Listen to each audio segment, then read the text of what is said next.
entre o radicalismo de esquerda e o fingido de esquerda, eu ainda prefiro o fingido de esquerda, tá? Da mesma forma que a galera da esquerda prefere o fingido de direita do que o fingido do que o de direita realmente. Então, nesse momento, ou eu vejo surgindo um novo nome, caso realmente o Bolsonaro se consolide fora do processo eleitoral, que é o que está se desenhando pelos acordos aí, pelos bate-papos tão descontraídos do senhor Tarcísio com o Alexandre de Moraes, tem que pintar um nome diferente. Também o Pablo Marçal já bota fora por causa desse processo todo que vai ter sobre ele, essa pressão toda. Nesse momento, Patrícia, eu só vejo o nome do Ricardo Salles. E acho que ele é um cara mais radical do que o Bolsonaro.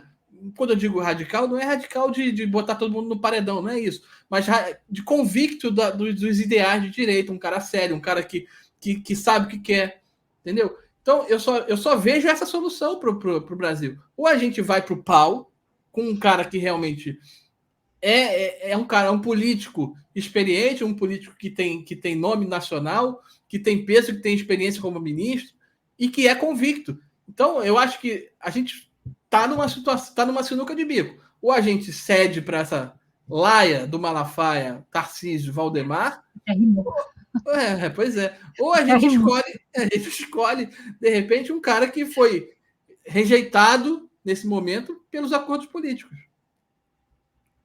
Pois é, o Marçal, ele agora, inclusive, né, ele vai ficar aí na berlinda da Justiça, né, tanto do TRE quanto do TSE e quanto também do STF, porque olha que bacana, eles vão agora, mediante essa conversadinha que foi dada lá, ele pode ser incluído, por exemplo, em algum inquérito, alguma situação antidemocrática, porque ele não atendeu ele acabou fazendo alguma manifestação lá dentro do X, fora das autorizações aí do STF.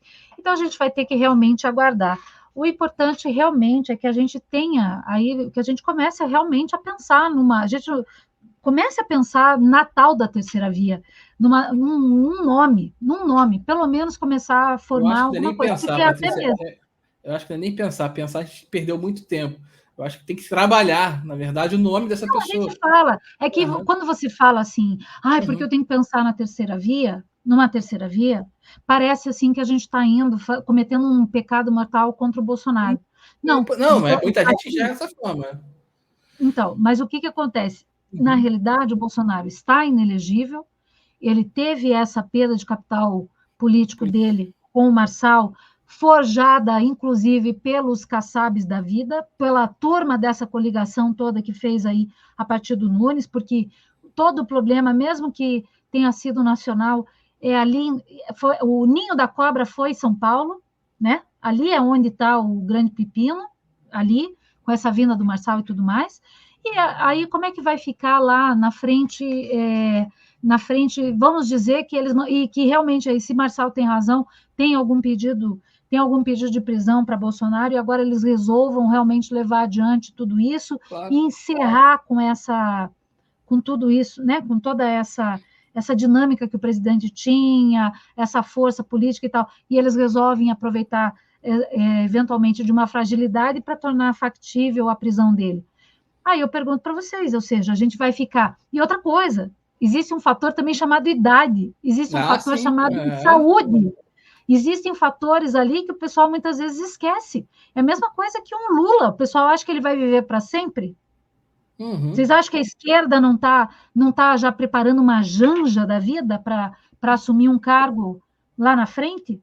Claro. Vocês acham que não está, um José Dirceu não está preocupado em, eventualmente, quais são os nomes que a esquerda vai trazer? Eu acho que eles têm uma carência muito grande nesse sentido, e por isso me preocupa muito o Boulos, o Patrícia. Porque o Boulos é o cara para isso. Ele é um cara novo, ele é um cara que vai ter o capital político. Não, ele tem o apoio da turma intelectual, né? Ele tem ajuda. Então. Até cartinha.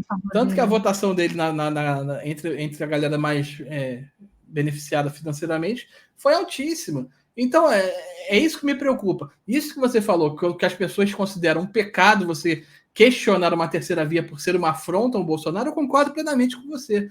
Tá? E digo mais, eu acho que, inclusive, o próprio Bolsonaro alimenta isso e não permite nenhum tipo de pensamento nesse sentido. Ele bloqueia. E isso eu acho um erro gravíssimo da parte dele, porque ele tem que estar preparado para os dois cenários.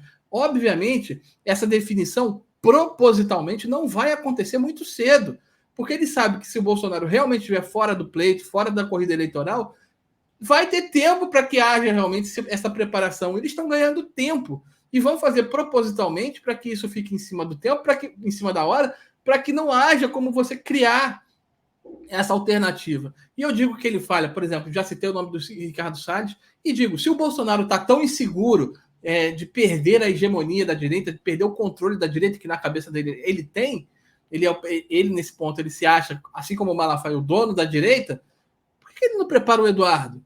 O Eduardo é o filho dele, será que ele não confia no próprio filho? O Eduardo seria um nome interessante para compor uma chapa presidencial, porque ele é um cara que talvez não tenha o mesmo apelo, né? Mas talvez não tenha o mesmo apelo do pai. Mas em determinado momento que você precisa de um nome emergencial, é um nome que viria para cumprir essa missão, entendeu? Tem o nome, ele é um bom político, até na visão da direita, ele é um cara que não tem... Uhum.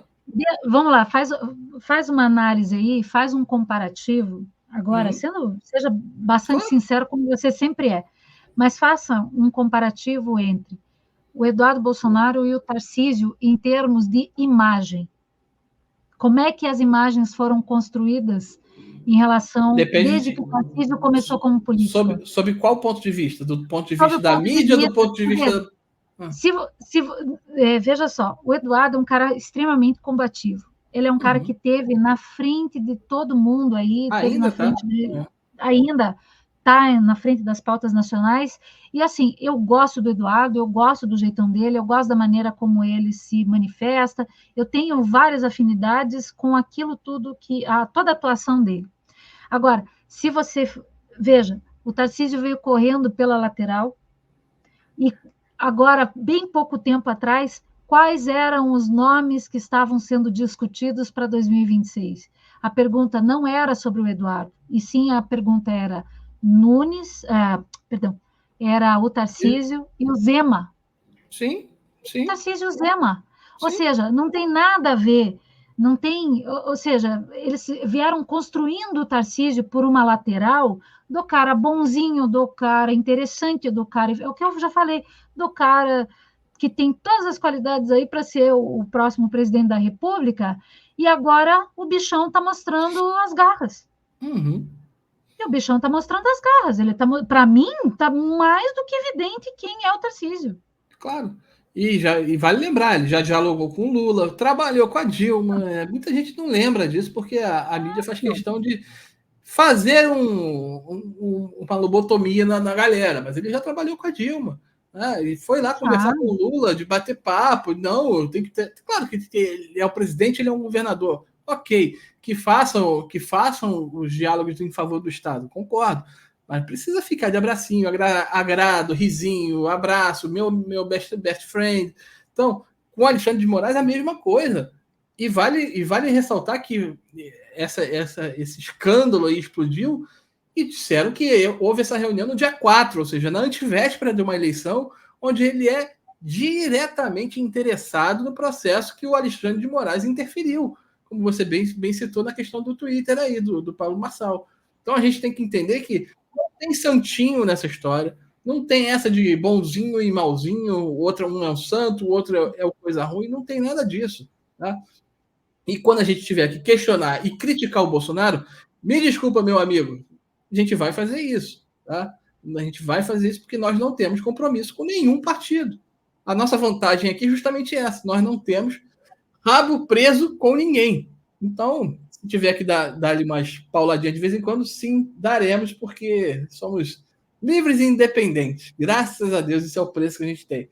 Tá? Deixa eu ver aqui, o Zé Ancialo aqui. Fala, Zé, obrigado aí pela moral, você sempre está presente aqui com a gente. Deixa eu desligar o telefone, que a Clara vive me ligando, me enchendo a paciência. Vamos lá. Bolsonaro largou o Tarcísio ao poder, faz parte do esquema, tá beleza? Sandra, como a Dimanta... De Manta Temer. Com a Dilmanta Temer. Eu fico até difícil. Às vezes a gente tem que fazer um trabalho aqui para tentar entender o que o pessoal escreve. O pessoal tenta escrever até assim, ver ali algum pessoal tenta camuflar o que está escrevendo ali para fugir do algoritmo. A crítica é saudável, mas opinião é opinião. Então, assim, crítica, se a crítica não faz parte da opinião... Fica difícil, né, Nestor? Fica complicado. Aí também. Fica complicado.